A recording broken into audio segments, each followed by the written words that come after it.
So ఈరోజు వచ్చేసి మనము కంప్యూటర్స్లో parts of the body, internal parts, external parts మనకు హ్యూమన్ బాడీలో ఏ విధంగా అయితే ఉంటాయో అదే విధంగా కంప్యూటర్లో కూడా మనకి ఇన్పుట్ అవుట్పుట్ ఉంటాయి. కానీ ఇన్పుట్ డివైజెస్ అవుట్పుట్ డివైజెస్ ఉంటాయి. కానీ మనకు ఏమంటే కనుక ఇంటర్నల్ పార్ట్స్ కొన్ని వేరుంటాయి. అంటే most sensitive part in the computer system. First వచ్చేసి మదర్ బోర్డు.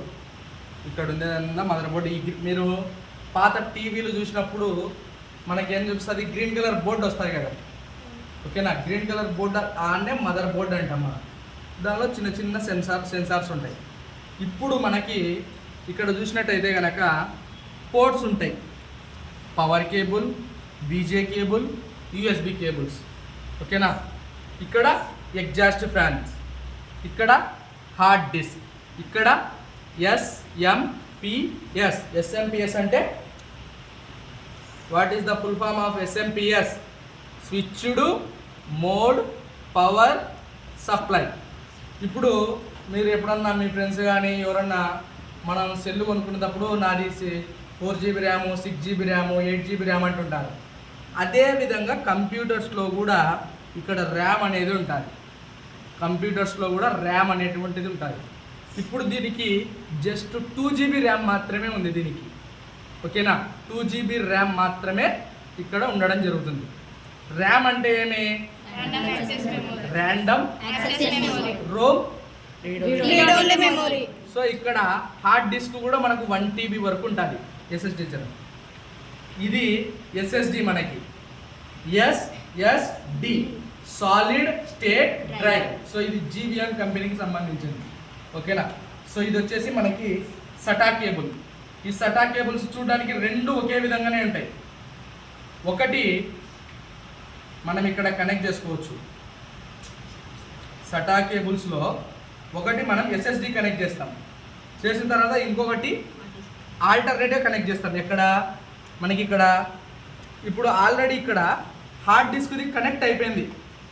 ఇక్కడ డివిడి, ఇది పాత మోడల్ కాబట్టి డివిడి కూడా ఓపెన్ అవుతుంది మనకి. ఇక్కడ హార్డ్ డిస్క్లు కూడా కనెక్ట్ చేయడం జరుగుతుంది. హార్డ్ డిస్క్ వేరు, ఎస్ఎస్డి వేరు. హార్డ్ డిస్క్ అంటే ఇంటర్నల్ స్టోరేజ్.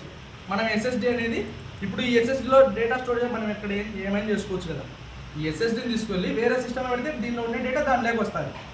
సో ఆ విధంగా ఇక్కడ మనం కనెక్ట్ చేసుకోవచ్చు, ఏం ప్రాబ్లం లేదు దీనికి, ఓకేనా. అది ఇక్కడ పాయింట్ మెయిన్. అర్థమైందా? ఏమన్నా దీనిలో డౌట్ ఉంటే అడగండి మీరు. ఈసారి నుంచి what are the internal parts of computer system అంటే mother board, RAM, exhaust fan, SMPS, ఇంకా హార్డ్ డిస్క్, ఓకేనా. మొత్తం పవర్ మొత్తం కూడా ఇక్కడ నుంచే ఉంటుంది. ఇవన్నీ వైర్స్ ఏమంటే కనుక ఏమని చెప్తాం? వైర్స్, దీనికి సంబంధించిన వైర్స్. ఇవన్నీ కొన్ని కండెన్సర్స్ ఉంటాయి. మీరు జస్ట్ ఫిజిక్స్ ల్యాబ్లో ఏ విధంగా కొన్ని చిన్న చిన్న కండెన్సర్ని యూజ్ చేస్తారో అదే విధంగా చూస్తారు. మీకు ఇంకో విషయం తెలుసో, ఇప్పుడు ఒకవేళ మనకి దీన్ని కేస్ అంటాం, జస్ట్ లైక్ ఏ కంటైనర్. ఈ కేసు ఒకవేళ పగిలిపోయింది అనుకో, ఇప్పుడు మనం ఏదైనా మన మొబైల్ పగిలిపోతే ఏం చేస్తాం? మనం డిస్ప్లే వేయించుకుంటాం. అదేవిధంగా ఈ కంటైనర్ అనేది పగిలిపోయింది అనుకోండి, అంటే నిలబడలేక పగిలిపోయింది. ఈ కేసు మొత్తాన్ని వేరే దాన్ని తెచ్చుకొని ఇక్కడ ఉండేటువంటి మొత్తం పార్ట్స్ని తీసుకొని మనం వేరే కేసులో ఇన్స్టాల్ చేసుకోవచ్చు. సిస్టమ్ పగిలిపోయింది, మనం ఏం చేయలేమే, కొత్త సిస్టమ్ కొనుక్కోలేమనేది లే. పార్ట్స్ అన్ని తీసుకొని మనకి ఎక్కడ అనుకూలంగా అంటే అక్కడ బీచుకుంటాం. అర్థమైందా? అది ఆల్టర్నేటివ్. మీకు ఇంకేమైనా డౌట్స్ ఉంటే అడగండి. ఇది వచ్చేసి ఇక్కడ దీనికి కూడా సటా కేబుల్ ఉంది. ఇక్కడ సటా కేబుల్, అర్థమైందా? సో అదే అక్కడ కాన్సెప్ట్.